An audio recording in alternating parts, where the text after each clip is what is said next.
We're with Carlos del Junco.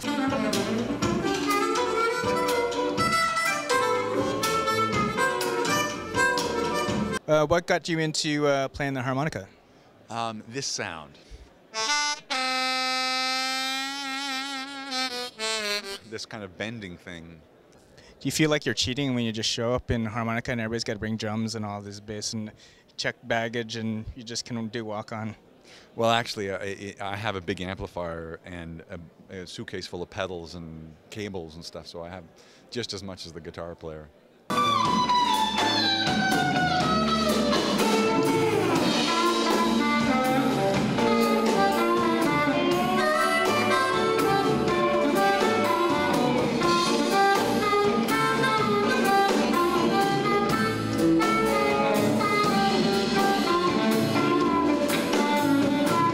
So talk a bit about blues and your music in Canada. It's like the music industry has been commercialized, and this type of music and blues and roots is really, to get a venue like this is pretty amazing. But talk a bit about that scene and in Canada for you.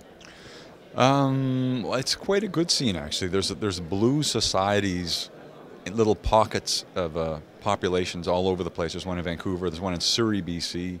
There's one in Toronto. There's several actually in Ontario. Little blues societies, people that started volunteer organizations to keep it alive and to help bring people in who are touring as well. But the stuff I'm doing is not just straight ahead blues, as you probably figured out already. So I'm trying to cater more to like a theater audience in the stuff that I'm doing, the material that I'm doing.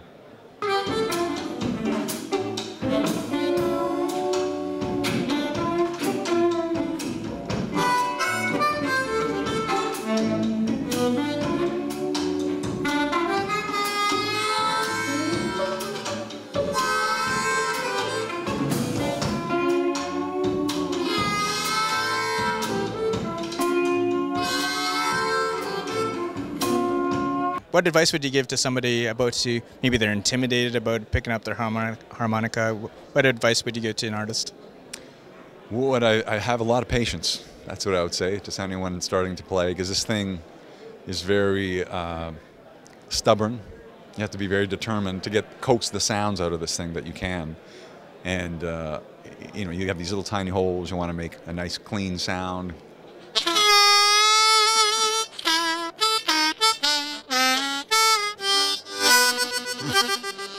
All these sounds you can get,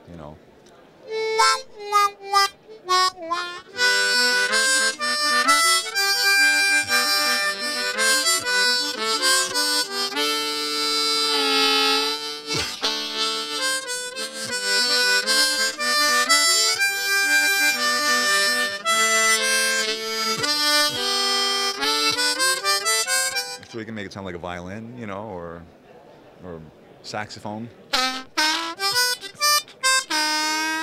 Or a trumpet, Or,